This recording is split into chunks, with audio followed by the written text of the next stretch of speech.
Firemac here with another countdown for anime. This time we have summer 2016. When I wasn't out catching Pokemon in the streets, I was checking out the first episodes of the promising titles of the season. It was an interesting season filled with lackluster titles, but with an assortment of pleasantly interesting titles with some returning greats. As always, I judge the anime by their first or second episodes, and I rank them in order of what I believe will be the best anime of the season. So without further ado, let's go! Oh shit, is that a Pikachu? Fuck! I need to get that Pikachu! I'm gonna get that Pikachu!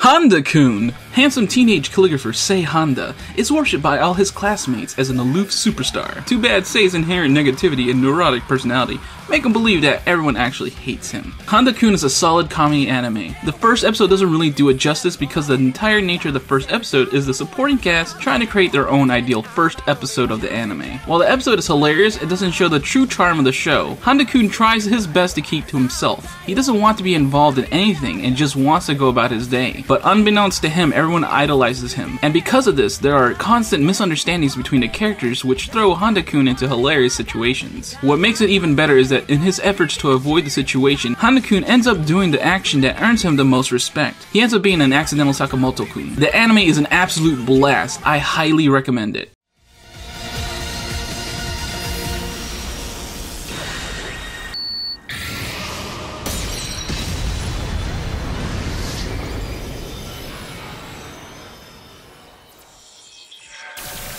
Ama Ama to Inazuma, also known as Sweetness and Lightning. Math teacher Kohei Inuzuka is a widower with a young daughter named Tsumugi. Inuzuka is an adept in the kitchen, but with the help of his student Kotori Iida and his daughter, he embarks on a culinary adventure. Ever wanted to watch an anime about a father trying to fill in the void of a missing mother in his daughter's life? Well, that's pretty much this anime. But don't worry, it's not as dark as it sounds. It's actually quite the opposite. This is easily the most heartwarming anime on the list. Just watching the first episode, I was already tearing up over the feels. He's just trying his hardest to make his daughter happy, man.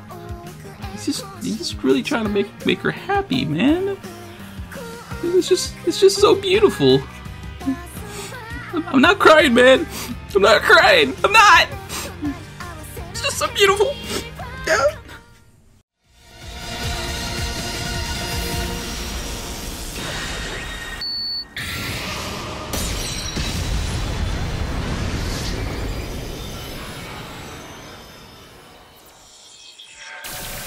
Danganronpa 3, The End of Hope's Peak High School, Despair Arc and Future Arc. A summary for Despair Arc. Hope's Peak High School is a special school that nurtures those with exceptional talents and abilities. While only top students are a part of the main course, anyone can join the preparatory course like Hajime Hinata has. Hinata wants nothing more than to be a part of the talented elite, but his desires lead him to a fateful encounter that drives the future of the school into despair. Summary for Future Arc. Makoto Naegi is under suspicion of treason and after shielding a remnant of despair, the Future Foundation, founded to save the world from chaos caused by ultimate despair, gathers to decide his punishment when they are captured by Monokuma, thrusted into an ultimate death game. They must find a true traitor and kill him if they hope to survive. The tale of despair in which hope kills hope begins. Danganronpa 3 is an interesting beast of an anime. It's actually two different shows and they're technically tied to a video game. For the record, I haven't played the original game nor have I watched the original anime adaptation, so I went into this blind as possible. Needless to say, I was confused. It's one thing to watch a sequel without any prior knowledge, but hopping into two series without any context was quite a pain in the butt. Although I was able to figure out that Despair Arc should be watched first, but it baffles me how the first 30 seconds has a spoiler for the first episode of the Future Arc. I did some research and found out that Danganronpa 2 never got a proper anime. Instead, they chose to have the Despair Arc to be the prequel to that game's events. In addition to this, Future Arc is an original story not tied to any games. There's another Danganronpa game coming out after Danganronpa 2, but surprise surprise, it has nothing to do with this anime. These two animes are pretty much unique as they're not game adaptations, but they are tied to video games. They're basically extensions to the franchise's stories. This aspect of Danganronpa 3 makes things very confusing, but if you just focus on one anime series, you should be able to follow its contained plot. With all that said, I did find myself enjoying both anime. I believe the fact that it's an original series separates it from the faults of other video game adapted anime. It's able to tell a story at its own proper pace without worrying about being unfaithful to the game. They're solid titles, but due to the confusing nature of the two shows, I can't rank this any higher.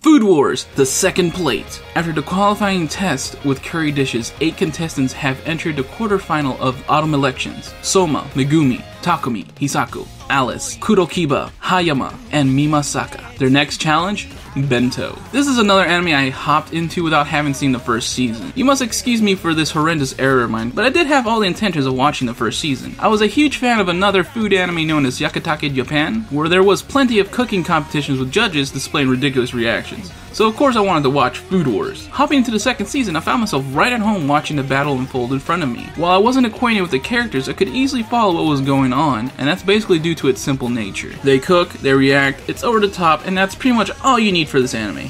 You can't go into this anime expecting something deep and meaningful, and that's not a bad thing. It's a highly entertaining show that will probably get you hungry from watching. Heck, just saying this out loud is getting me pretty hungry. Bring me some bento!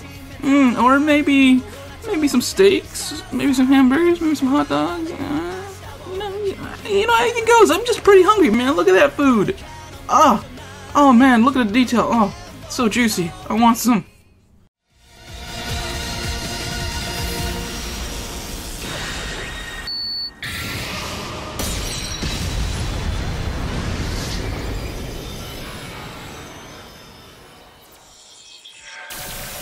Arslan Senki Fujin Rambo, also known as the heroic legend of Arslan, Dust Storm Dance. After managing to get past the battles concerning the royal successor for Senhura, Arslan and company made their triumphal return to Pars to find Helms, the brave general with the silver mask standing in their way. And by the time they somehow get Helms to stand down and they can be on their way to the capital once again, an even larger threat was fast approaching the land of Pars. You may recall this anime from our season's impressions video, where we were pretty dismissive of it, and that was because at a glance, this anime doesn't look very entertaining. It looks like a generic historical war anime with uninteresting characters, but now that we have sat down and gave it a chance, we can see why this got another season. It's epic and characters are more interesting than they seem. Me and Eneps are definitely going to go back and watch this from the first season. If you haven't checked out this anime yet, we recommend you do. It's more fun than it looks. Plus the art's from the same person who did Full Metal Alchemist, you know, just tossing that out there.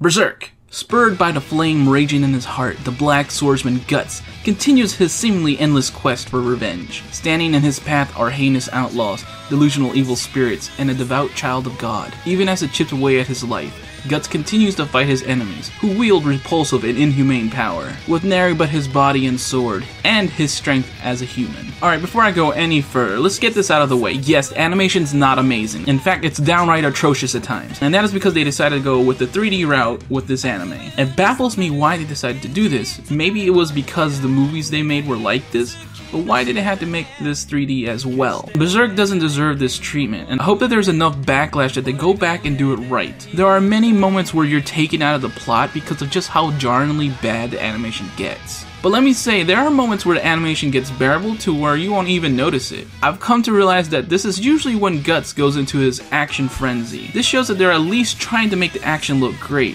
but when not much else is going on, the animation gets pretty bad. You might be wondering why I even placed Berserk so high on my list despite its problems with the animation. Well, that's because it's freaking Berserk, man. I've been reading the manga, and I know how amazing Berserk actually is. And from watching the first episode, I can tell that they're trying to be faithful to it. So knowing that at the very least we're getting a faithful adaptation, then we know it can surpass the limitation of graphics, and still be enjoyable to those who want to give this a chance. If this was animated in 2D, you can bet your butts Berserk would have been my #1.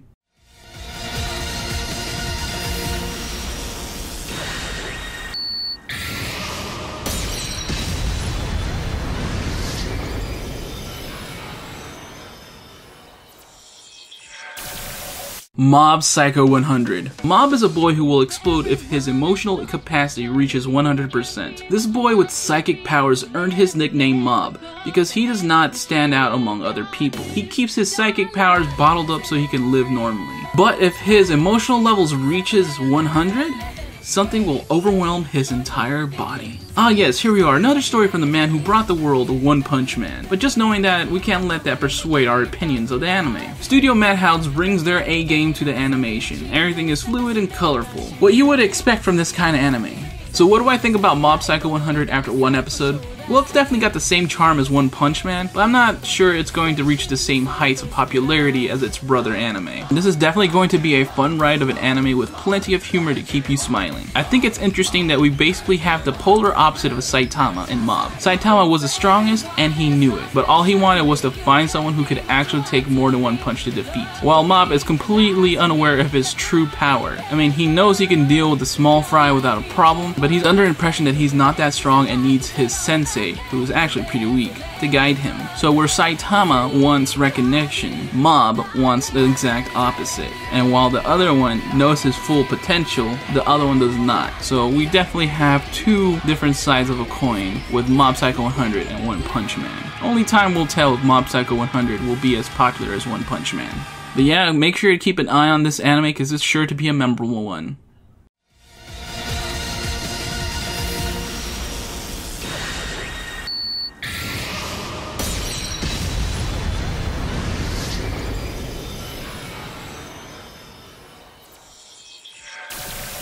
Alderamin on the Sky.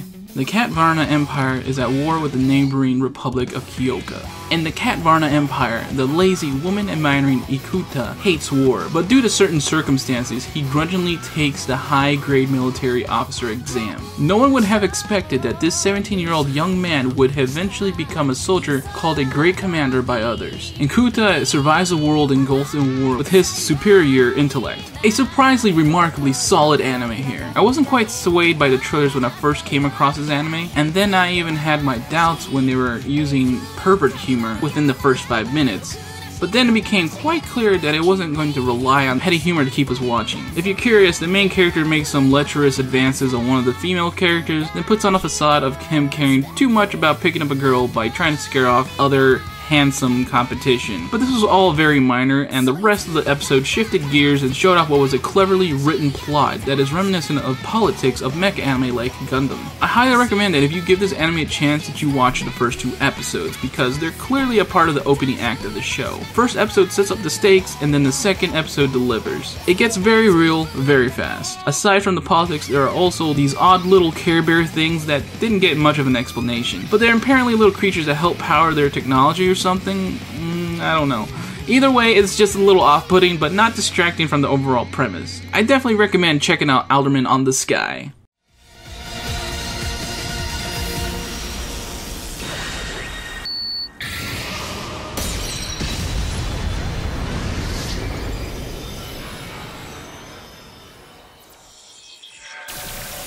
D.GRAY-MAN HALLOW. Alan Walker is an exorcist working for the Black Order whose mission is to protect mankind from the evil Millennium Earl and his deadly Akuma. Alan and his comrades must recover lost innocence while defending against the Earl's terrifying army, but if they fail, innocence will be lost forever. I'm so excited to see the return of this anime. D.GRAY-MAN is one of the best shonen anime around and it's highly underrated. Not enough people talk about it. It starts off pretty tame, but once it reaches the first real stride, the shock and amazement never stops. The only problem is that the anime was catching up to the manga too fast, so of course that caused the anime to stop.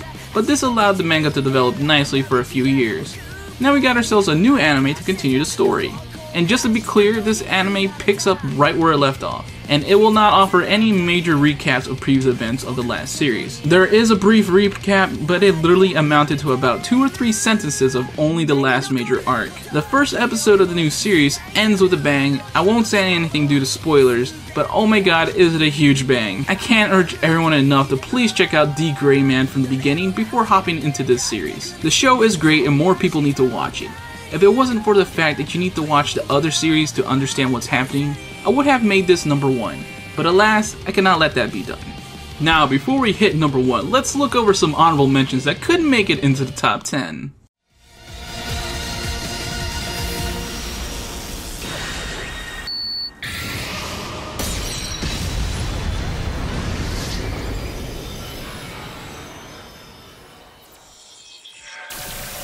TABOO-TATTOO, a solid action title that shows a lot of promise. Orange. Orange is a pretty unique tale that shows a lot of potential for being a tearjerker, but it's a little odd that we already know the future of the characters, so we can expect some twist to change their fates. Fuiken Mono no Hian. No idea what that translates into. A surprisingly heartfelt show about the little creatures known as yokai. It's like your grown-up version of Yokai Watch, really. Rewrite. From the creators of KALEID, Rewrite presents an interesting premise with plenty of comic relief. Fate KALEID leaner PRISMA ILLYA D.GRAY, the new season of the ongoing series. While there are some issues with the series, Fate fans will surely enjoy this. Days. Out of all the sports anime this season, Days provides a fresh new take on the formula. At least as far as I know, the no sports anime has the main character be horrible at the sport. I recommend this one to sports anime fans everywhere. Cheer Danshi, also known as Cheer Boys. This anime has a lot of heart and has a good message to spread. While the idea of this anime might irk you, it's actually a pretty mature and fresh take on it. I believe this anime will be an underrated gem this season. Definitely worth a check out at least. I mean, come on man, they even got a fat guy doing cheerleading. I mean, the hell is that not heartfelt? Now, in addition to honorable mentions, I have one more thing to show you guys before we move on to number 1. You must be wondering, where the heck is Eneps? Well, here he is. He's going to have his own little spiel on one of the top 10, and he's going to have his own little honorable mention. Take it away, Eneps. Eneps here, and may I say I am immensely pleased with how Alderamin on the Sky is going so far. It was such a surprise to see what I thought was a great manga getting animated, which it truly deserved. From the episodes I watched, it's been following the manga faithfully, going at a decent pace for the plot. I was concerned they would skip over some in the beginning to get to what was more of the action-packed plot. The animation is pretty good. I absolutely love the colors of everything. Everything seems so vibrant, especially the characters. It brings them to life more than the manga ever did. Even with my knowledge of what's going to happen, I eagerly wait for the next episode. Also, I won't mean one of those goddamn Care Bear things. They are so gosh darn cute. Tales of ZESTIRIA, that's my pick from the honorable mentions. Even with all my doubts about this anime adaptation for the game, especially concerning the plot with the main character from BERSERK introduced, I'm still pretty excited to watch it, if only because I'm a hopeless Tales of fanboy. At least we have UFO table animating it to make it look flipping amazing.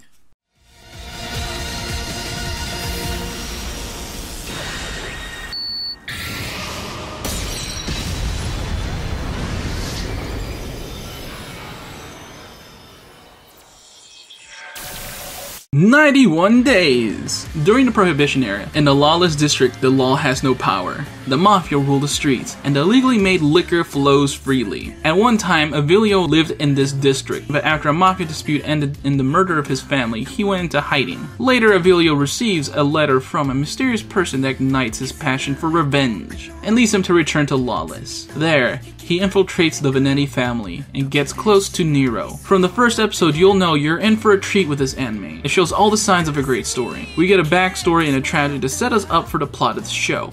Then we're immediately tossed into the present to see how they deal with their problems. I don't want to say too much because it will ruin the twists and surprises of the first episode, but it's truly a treat. There are solid characters and it fails to disappoint. I can't really find anything to complain about in the first episode. I'm sure there's room for error in the future, but that first episode gives you just the right amount of everything to keep you interested into what's to come in the future. And because of this, 91 Days is the best anime of summer 2016.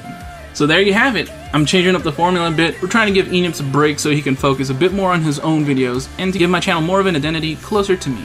But don't worry, Eneps will always be involved in our seasonal anime countdowns, in one way or another. Anyway, with that out of the way, what do you think of the list? Did I choose the right anime for number 1? Should I have ranked things differently? Let me know. And as always, if you liked the video, please hit that like button, and if you haven't already, please subscribe for more. This is Firemac saying bye-bye. See you next time.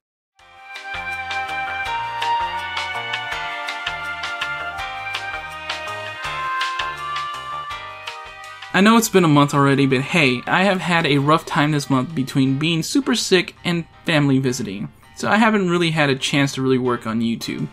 But yeah, I gotta be honest, I could have been working on this video earlier, but then Pokemon Go happened, and that has consumed my life very recently. Hopefully you guys aren't too mad, but man, that game's just so good and fun. I won't babble too much about it because this is an anime video and all, but you should hop on that game if you haven't already. Also, if you're still listening, I have a small announcement that this will most likely be my last video before I head out to a convention. So it'll be a while before my next video. Sorry everyone, I'll try to make it up to you when I get back.